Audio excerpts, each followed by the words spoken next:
핫한 이슈를 전문가에게 묻습니다. 이슈콜입니다. 문장을 이해하는 능력인 문해력. 최근에 이 문해력 관련한 재미있는 일화들 들어보셨을 겁니다. 부모님 뭐 하시냐는 질문에 소천하셨다고 답변을 하자 돌아가셨다는 의미를 이해하지 못하고 이 소천이라는 게 무슨 직업이냐고 되물었다라는 이야기부터 심심한 사과를 표한다는 말 들어보셨죠? 이 표현에 무성의하다, 그리고 우천시 장소가 변경된다는 공지에 대체 우천시는 어디냐? 중식, 그러니까 점심 식사 제공한다는 말에는 중식 말고 한식으로 주면 안 되냐는 등 웃기지만 어딘가 씁쓸한 일화들이 많습니다. 최근 어린이와 성인을 가리지 않고 스마트폰과 쇼츠 등에 익숙해서 긴 글을 멀리하는 등의 이유로 이 문해력이 떨어진다는 분석의 목소리도 높은데요.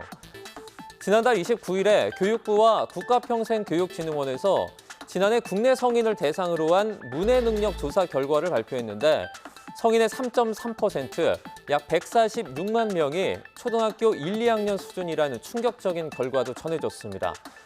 우리나라 문해력 이대로 괜찮은지 천경록 광주교대 독서교육센터장 연결해서 현 위치를 짚어보겠습니다. 센터장님 나와 계시죠? 예, 안녕하세요. 네. 반갑습니다. 네, 안녕하십니까. 국내 성인 3.3%가 이제 초등학교 1, 2학년 수준의 문해력을 가졌다고 합니다. 이게 3.3%면 얼마 안 되는 것 같아도 수치상으로는 146만 명이고요. 이게 적은 숫자는 아니거든요. 서둘러 개선이 좀 필요한 수준으로 보고 계십니까? 예. 그 성인 문해력의 현재 실태와 관련된 정보라고 생각됩니다. 네. 즉, 성인이면서 기초 문해력 수준의 능력을 갖춘 사람의 비중이 국민 전체의 3.3% 정도란 뜻입니다. 그러니까 이 문제는 두 가지 방향으로 정해야 될 것 같습니다. 첫째는 이러한 성인 기초 문해력을 완전하게 해소하고, 즉 100%로 낮추고 해결하고, 둘째는 이러한 낮은 수준의 성인 문해력 수준을 중고등학교 수준으로 향상시켜야 되는 문제로 보입니다. 네. 하루아침에 해결되기는 어렵고 중장기적으로 해결해 나갈 것으로 생각됩니다. 이 문해력은 개인이 성장할수록 기초문해, 기능문해, 비판적 문해, 학업문해, 직업문해 등으로 이제 발달합니다. 즉, 두 번째 문제는 이제 성인 대상으로 이러한 그 기능적 문해나 비판적 문해, 직업문해를 중장기적으로 향상시켜 나가야 된다는 것을 이해할 수 있습니다. 둘째 문제가 더 해결하기 어렵습니다. 네. 예. 지금 지난해 성인문해 능력 조사를 그러니까 100점 만점으로 환산한 점수가 87.6점이었습니다. 직전보다 2.5점이 상승을 했고요. 이 점수의 어떤 시간적인 추이를 보면 계속 이렇게 높아지긴 했거든요. 수치만 봤을 때 우리나라 문해력은 큰 우려와는 다르게 계속 개선되고 있다는 생각이 들 수도 있을 것 같아요.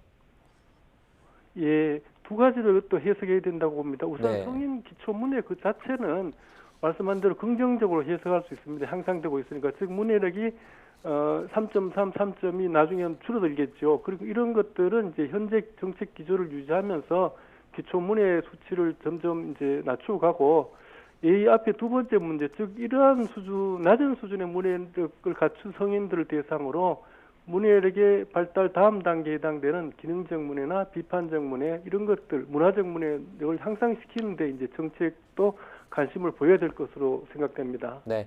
자, 지금 소득과 학업 수준이 낮을수록 그리고 연령이 높을수록 이 문해력이 떨어진다라는 결과도 나오면서 지역과 계층 간의 격차가 더 큰 모습을 보였습니다. 더 나아가서 문해력의 어떤 양극화 현상에 대한 우려도 좀 나올 수밖에 없을 것 같아요. 예, 맞습니다. 양극화 문제는 소득의 격차라든지 우리 사회가 앞으로 직면할 문제인데요. 저도 이 문해력의 양극화 문제도 연구자로서 심히 우려하는 지점입니다. 네. 이 문해력과 개인의 사회적 요인의 상관은 굉장히 높습니다. 우리나라에서는 이러한 어떤 사회적 요인에 대한 접근이 많이 이루어지지는 않고 있습니다. 예를 들면 언론인, 학자, 변호사, 정치인, 교육자 이건 직업인데요. 이런 직업군들은 이제 문해력이 굉장히 높은 직업군이고 수입도 많습니다.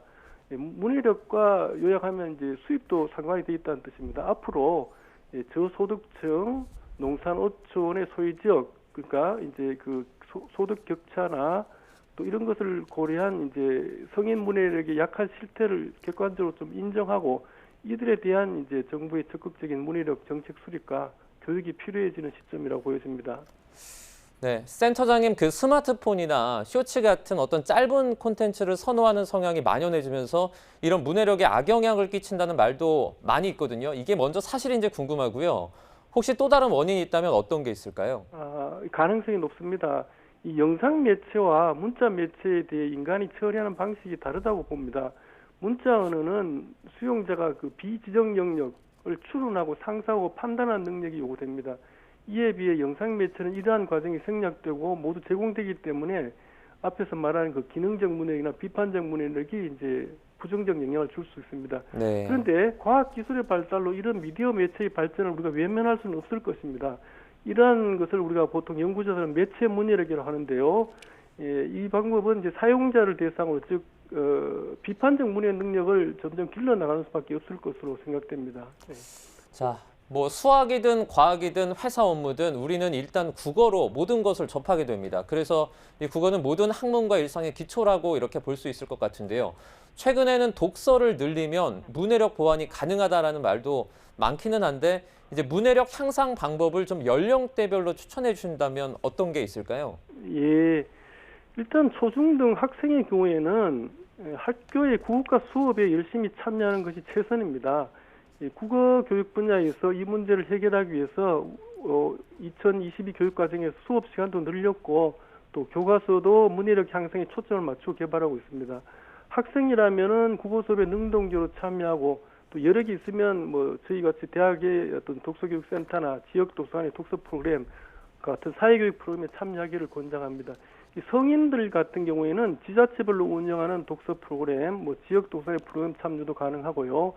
30대, 50대 좀 매체 문해력이 높은 분들이라면은 온라인에서 진행되는 독서 커뮤니티가 많으니 자신의 관심사에 따라서 참여하는 것을 권하고 싶습니다. 네. 뭐 9월이 때마침 독서의 달이기도 합니다. 이 천 센터장님께서 추천해 주신 독서 방법 연령대 맞춰서 실천해 보는 것도 좋을 것 같습니다. 이 문해력 논란 천경록 광주교대 독서교육센터장과 함께 현 위치 짚어봤습니다. 센터장님 오늘 고맙습니다. 예, 감사합니다.